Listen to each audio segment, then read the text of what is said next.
ये समय बहुत ही कीमती है और ये जैसे जैसे बीतता है तब हमें पता चलता है, तब हमें रियलाइजेशन होता है कि हाँ, यह जब हमारे पास समय था तो हमने जो इम्पोर्टेंट काम ले करना था उसे हमने कल के ऊपर टाल दिया और ये कल तो कभी आया नहीं।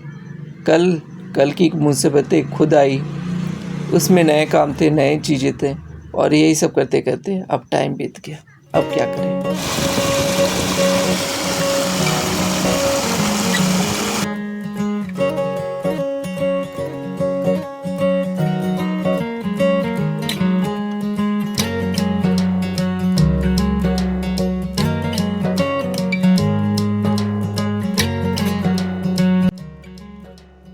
दोस्तों कैसे हैं? उम्मीद है अच्छे होंगे। लाइक शेयर सब्सक्राइब कर ही रहे हैं आप लोग, उसके लिए बहुत ही थैंक यू।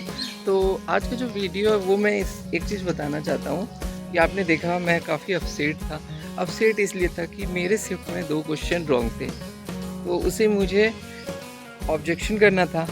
मैं ऑब्जेक्शन करने के लिए सोचा आज करूँ, कल करूँ, फिर सोचा ऐसे ही कि चलो मैं 7 तारीख को कर दूँगा। मेरे दिमाग में यही थे और मैंने 7 तारीख को ऑब्जेक्शन करना किया।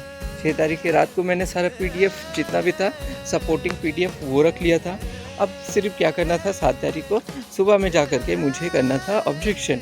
और जब मैं ऑब्जेक्शन करने गया तभी मुझे पता चला कि ये तो 6 तारीख के लास्ट था। मतलब 6 तारीख को करीब 12 बजे ये लास्ट था। उसके बाद आप ऑब्जेक्शन नहीं कर सकते। तो मुझे बहुत ख़राब लगा। तो ये केयरलेस है। यही चीज़ है पढ़ाई में भी। मैंने देखा है कि मैंने बहुत कम फॉर्म डाला है मेरे क्षेत्र में। देखिए बहुत ऐसे फॉर्म सब आते हैं जो लोग को पता रहता है लेकिन मुझे पता नहीं रहता। मैं अपना काम करता हूँ। मेरे फ्रेंड सर्किल थे, अभी मैंने कम किया है कि फ्रेंड सर्किल में रोज़ आते थे। मतलब कि 7 बजे मेरा 7:30 बजे ओवर हो जाता था, जितना भी ट्यूशन वो करना था, और 7 से वो लोग आ जाते थे 7:30 और फिर मैं चल जाता था, खूब मस्ती करता था। रात को 9 बजे आता था और 1 घंटा पढ़ा और कुछ ख्याल नहीं। तो ये सब केयरलेस चीज़ें हैं। तो ये मैं बात क्यों कर रहा हूँ, एक्चुअली अब आप तक समझ ही गए होंगे कि जो आदमी खुद ख़राब हो जाता है ना, तो वो दूसरों को ख़राब नहीं करना चाहता। ठीक है, जैसे मैं चाहता हूँ कि आपको ये चीज़ इम्पॉर्टेंट बातें पता चल जाए। एक चीज़ है कि हम लोग सोचते हैं कि कल कर लेंगे, ठीक है, परसों कर लेंगे। मतलब कि आज की पढ़ाई को सोचते हैं कि चलो आज मस्ती कर लेते हैं, तो क्या होगा कि हम लोग कल कर लेंगे, है ना। तो लेकिन कल जो है, कल के दिन अलग ही सर्कमस्टेंसेस होते हैं। कल अलग ही आपका क्या बोल सकते हैं कि नया काम आ सकता है। हो सकता है कि जैसे मेरा कुछ अलग ही काम आ गया, कोई फॉर्म भरना आ गया या कुछ इस तरह से हो गया। कल किसी ने देखा नहीं है। ये एग्जैक्टली बात है जो बोलते हैं ना, कल करे सो आज करे, आज करे सो अब। एकदम राइट है। मतलब अभी आपके पास पढ़ने का समय, तो अभी पढ़ना। और जब आपके पास नौकरी हो जाए तब तो बढ़िया, और नहीं होंगे तो फिर जानते हैं ना कितना मुश्किल होता है। ठीक है, बहुत ख़राब लगता है यार। कहीं जाओ आप देखते हो यार मेरे पास पैसे नहीं है, बहुत ही ख़राब लगता है। और नौकरी रहेगा यही तो बहुत अच्छा लगता है। मतलब हर जगह से रिस्पेक्ट मिलता है। तो इसीलिए आपको मेरा एक है कि मैंने जो गलतियाँ की, क्या गलती की कि जैसे टेक्नीशियन में भी मैंने साइंस में इतना कॉन्फिडेंस हो गया कि चलो मैं ये कर लूँगा, कि ऐसे ही हो जाएगा। तो मैं एग्ज़ाम में साइंस को उतना ध्यान नहीं दिया और मेरे साइंस में 40 में 38 हुआ। लेकिन मैंने देखा कि उसमें एक क्वेश्चन जो था, अभी भी मुझे याद है कि बेकिंग सोडा बनाने के लिए कौन सा एसिड का यूज होता है। तो एक्चुअली इस एसिड का नाम जो है वो आपका कौन सा है, टार्टरिक एसिड का होता है। तो ये मैं बुक में लिखा कितनी बार पढ़ा भी हूँ। बट क्या है, एक कुत्ता आ रहा है दौड़ करके, बहुत तेज़ी से आ रहा था और ये भूख भी रहा है। एक गाय आ रहा है, एक कुत्ता आ रहा है, तो वो इसको भूख भी रहा है। तो सॉरी डिस्टर्बिंग के लिए। तो जाने देते इसको। हाँ, तो वही बात है कि हमें क्या करना चाहिए कि आज का जो टास्क है ना उसको हर हालत में करना चाहिए। देखना चाहिए कि जैसे हम टेस्ट दे रहे हैं तो कितने नंबर आ रहे हैं, तो उसको एनालिसिस फटाफट करना चाहिए। उसी सब्जेक्ट को अच्छा कमांड बनाना चाहिए।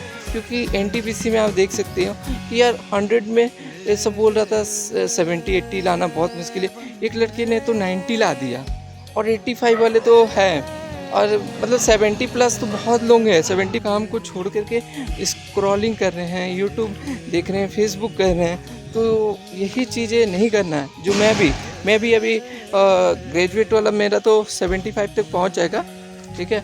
और मैं आपका NTPC 12th लेवल और ग्रुप डी है, ठीक है। तो ये कुछ एग्ज़ाम से बचे हुए हैं, तो इसके लिए अभी से ही फोकस करना स्टार्ट कर देंगे। और आज से मैं ऐसा कोशिश करूँगा कि जो काम पहले है उसे पहले मैं करूँगा। जैसे मुझे अभी पढ़ना है तो मैं अभी सीधा पढ़ाई करूँगा। मैं दोस्तों के साथ कोई भी मस्ती मजाक करने अभी नहीं जाऊँगा, क्योंकि जो इम्पोर्टेंट है नौकरी हो जाएगी, फिर जाके मस्ती मजाक ये सब ठीक है। तो यही है कि ख़राब लगता है यार, बहुत ख़राब लगता है। मतलब टाइम जब आपके पास पार हो जाएगा ना, तो फिर लगता है कि यार हम क्या ही किए।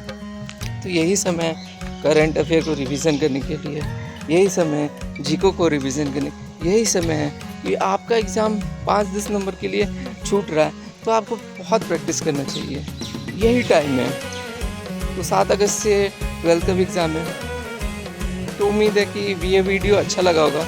बहुत लोगों को ख़राब भी लग सकता है कि हाँ ऐसे वीडियो बनाने, एक छोटी सी चीज़ है। इस पूरा वीडियो बस अगर स्टोर मतलब बताया जाए, मैं बोलना इतना नहीं बोल पाता हूँ ठीक से, तो मैं यही बात बोल पाऊँगा कि जो काम है वो आज ही करना है, आज ही लास्ट दिन है दुनिया का, ऐसा मान के करना है। ये कल मुझे ये समय नहीं मिलेगा, ठीक है। मिलते हैं नेक्स्ट वीडियो में, तब तक के लिए लाइक शेयर सब्सक्राइब कर दीजिए। और मैं मैथ्स का क्लास लेकर के आने वाला हूँ, मैं बोल रहा हूँ, लेकिन अब डेफिनेटली रोज़ क्लास आएगी।